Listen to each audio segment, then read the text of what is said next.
Tag TV, and Tag Radio, rapidly becoming the leading technology new media in all of Georgia and the Southeast.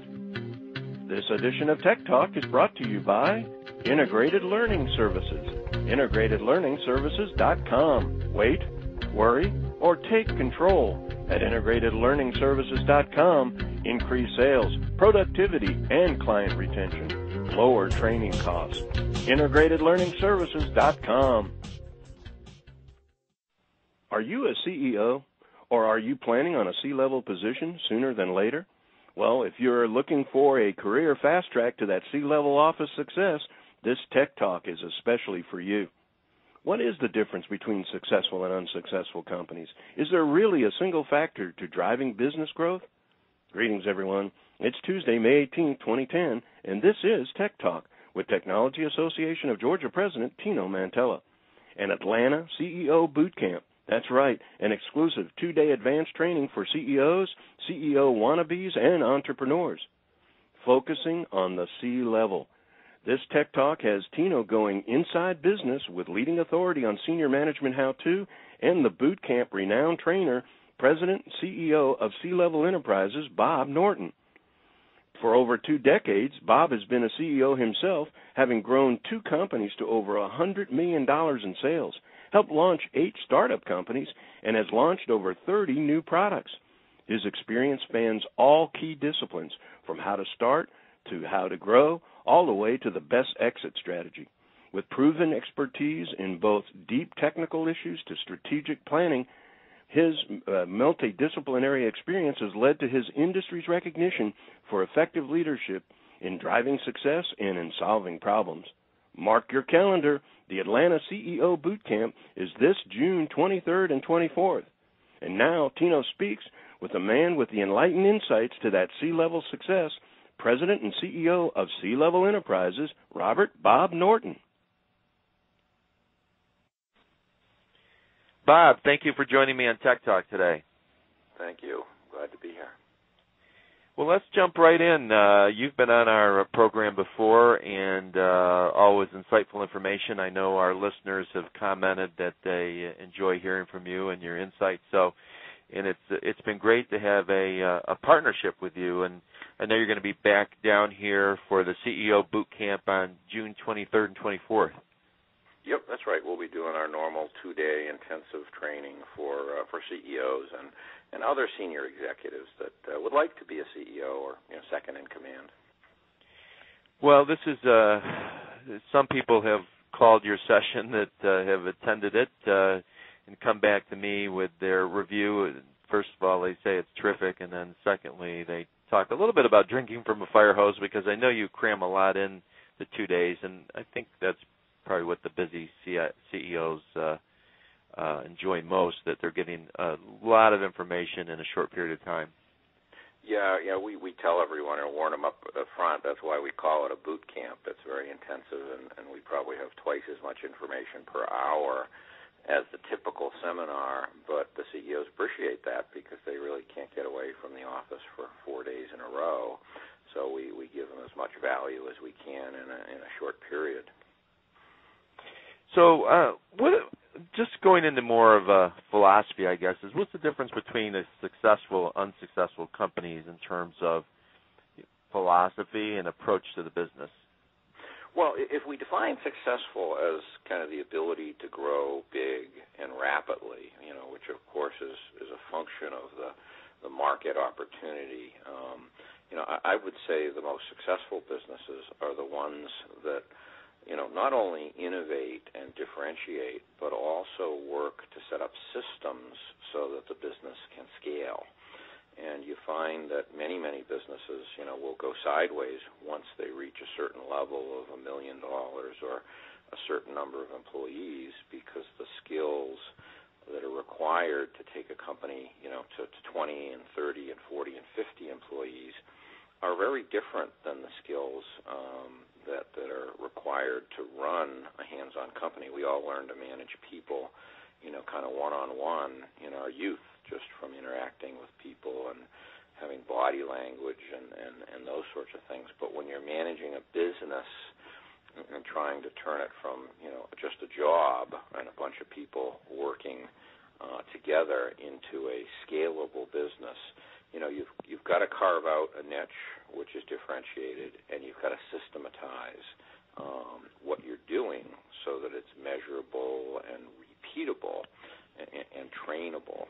So I would, if you had to put it in a couple of sentences, that's what I would say. Obviously, there's a whole bunch of factors around, the level of commitment, and a good team is always necessary, because a good team is going to fix all the tough problems, whereas a bad team is not going to know how to do that too. So you clearly have to start with a good set of people as well.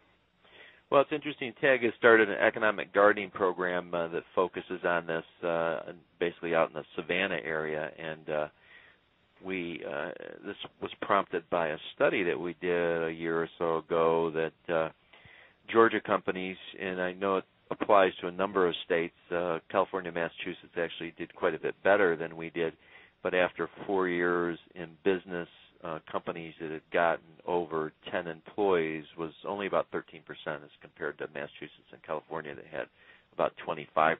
So I use the term stuck on small, and I think what you're saying here is that's common and normal, and there are ways to break through that, but you have to think of it differently. With a small team, you're running the business differently than you do when you're trying to ramp it up to 50 or more employees.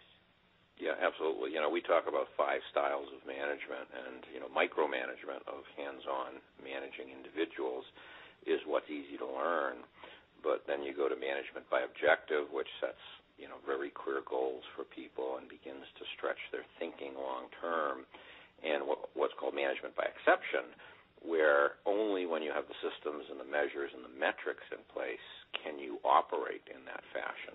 And typically entrepreneurs and people who haven't done this before have a real rough time figuring out how to do that, even though I could do it in a day or two going into a company where you set up dashboards and the right metrics and the right management systems. So part of this has to do with the learning. I'm sure you're a proponent that most people can learn some of these skills and attributes. They don't all come as innate skills that they were born with, and certainly you've spent a lot of your career teaching. So what commitment should a CEO and staff have to constant learning? Well, yeah, I'm a big philosopher or a big believer in the philosophy of constant and never-ending improvement, and that's about the business as well as the team and the important individuals. So I like to have quarterly learning and development plans for every manager and senior executive in the business that might include some reading assignments, a seminar, going to a conference. And frankly, I will only hire people in a rapid growth company that have that commitment to learning themselves, because you can take a horse to water, but you can't make it drink, as they say. So you've got to have that innate desire for people to improve themselves, which is a choice of self-actualization, if you will. You're right. One of my claims to fame is I've got 1,000 books I've read on business alone in my business library, and I like to say I've stolen all the best ideas from all the top management gurus of the past century and kind of incorporated them all into systems. And especially as a CEO and senior manager, you really have to be on a constant learning curve. It's very important. What Peter Senjay calls a learning organization, where time and effort and energy and budget is purposely dedicated to improving the people, and that pays back manyfold, because people appreciate the challenge and the learning, and they're building their skills. So you actually see a higher retention rate with people, because they're growing individually. So it winds up being a real win-win for the organization. And it shouldn't be looked at as just a cost center, because it has payback in what that learning will do within the organization, as well as reducing the turnover of your best employees.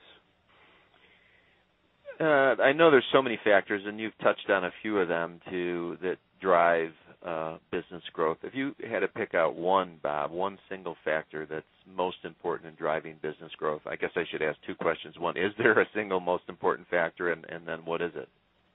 Well, you can always, prioritize these things. And what I use as the top word that we teach in the CEO boot camp is differentiation. All of the good characteristics of a business, profitability, low marketing costs, low sales costs, word of mouth, the high closing ratio when you have a client in front of you, however you sell, is a function of differentiation. If you're offering a commodity and they can go 20 other places and get the same thing, you're going to be competing, and you're going to have a very low close rate, higher marketing and sales costs, et cetera, et cetera. So I focus on differentiation, and the tool we use to kind of extract that out and prove it is doing competitive landscape maps, which allows us to kind of pick the 5 or 10 criteria of a product or service that a business will have, and how one segment or one niche requires certain ones of those factors to be different, which creates differentiation. And there's always ways to differentiate a business, because there's almost an unlimited number of permutations, because typically you'll have 6, 7, 8, 10 variables about the business and how it delivers its service and to who. And so the number of permutations, is going to be 7 factorial or 8 factorial or sometimes 12 factorial. So there's always ways to differentiate a business, which is going to drive up your growth in many, many ways. Well, another factor that I'm sure you and I rank very high is having the right talent, having the right team, and hiring becomes a key piece to that, certainly hiring and developing. So how do you reduce that risk in terms of making the right hire in order to get that best management team?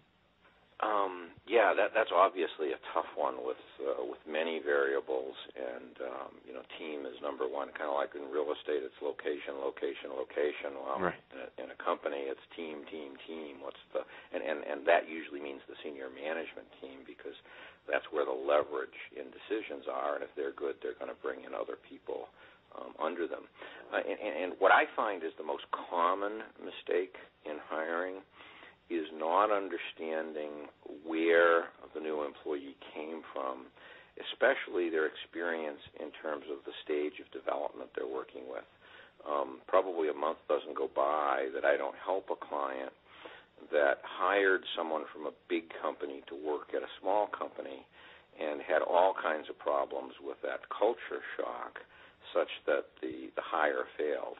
I believe that you ought to have about an 80% success rate in hiring if you're doing it right, and you should have a process around it. Have multiple people interview them. We in our airtight management have what's called the human capital acquisition and development system, which has all these forms and a guided process through some of the best ideas and questions and things like that. So once you get to a certain stage, your company growth is going to be limited by the quality people you can bring in. And that's going to be a function of, your culture and how much people want to work with you and a whole bunch of other things. So there's 100 things that you ought to be doing to create a culture that attracts and keeps the right people. But the filter you have on the selection of those people is very critical. I love to tell the story of Southwest Airlines, because I think it's very indicative. They're one of the most successful, if not the most successful airline by many measures, in the history of the airline industry. And a good thing to think about in understanding that is that their criteria for hiring people was the percentage of time the person was smiling during the interview. And that might sound crazy at first, but if you think about it, what they were trying to fight off was the cattle call field, because they were having unassigned seating to turn their planes around quicker and to reduce overhead and seating assignments and all that sort of stuff. So they knew they had to make it fun so people didn't feel like a number. So you can't, think about what you can and can't train people to do. You can't train people to be fun. You can train people to serve beverages on a moving plane and emergency procedures. So whatever those filters are that make the people consistent with your brand and what you're trying to do in the marketplace, that's a very big factor in determining how to hire the best people, and it just reinforces your brand out there in the marketplace because it becomes a self-fulfilling prophecy. They hire fun people, so the customer has a fun experience, and they build on that success. Of course, they had other elements to their strategy, but that was a very key one, and I think it's a great example of a hiring filter that everyone should have on some level. So for the listening audience, if you like what you're hearing, again, if you're a CEO, June 23rd and 24th, you can sign up for CEO Boot Camp. Bob Norton will be coming into town from his home in Boston, Massachusetts, right, Bob? I know I'm in the right state. I'm in the right city? Up, down. And we'd love to have you be part of it. Everyone that's attended this in the past has given it rave reviews, so don't miss the opportunity. Bob, I have time for one last question, and we didn't talk about innovation, and I'm sure that's key, but what kind of commitment do CEOs need to make to innovation to grow their companies? Well, as I said, I'm a big believer in constant and never-ending improvement, and most companies tend to innovate only in their product and service area, and that's where they dedicate some time and resources to innovation. But I try to get people to step back and think about how they can innovate in every area of the business. And there's 5 major areas: sales, marketing, finance, product development, and operations. And the truly successful companies are doing lots of little innovation in every area of their business as opposed to just innovating in the area of product. So I think you've got to, really step back, and this is part of a strategic planning process that you go through every year and say, how can we innovate and get better in every area of the business? How can we deliver it faster? How can we reduce costs? How can we deliver it in a way or a bundling schema, or there's 20 different things you can ask that will make people think and brainstorm around this to have innovation in every area of business. I believe that, as consultants like to say, you've got to spend some time working on the business, not just in the business. And the more senior the person, the more time they ought to dedicate to working on the business instead of in it. So every manager has a responsibility to be looking for opportunities to innovate, because the world has changed a lot in the last 20 or 30 years. And if you're not innovating, you're losing market share because things are changing very rapidly out there. So I don't know how to say that bigger than I think that every business and every manager has the responsibility to innovate constantly in their area of the business. Well, Bob, I enjoyed talking with you. I look forward to seeing you in June, and thank you for joining me on Tech Talk today. Okay, glad to be here. Bye-bye.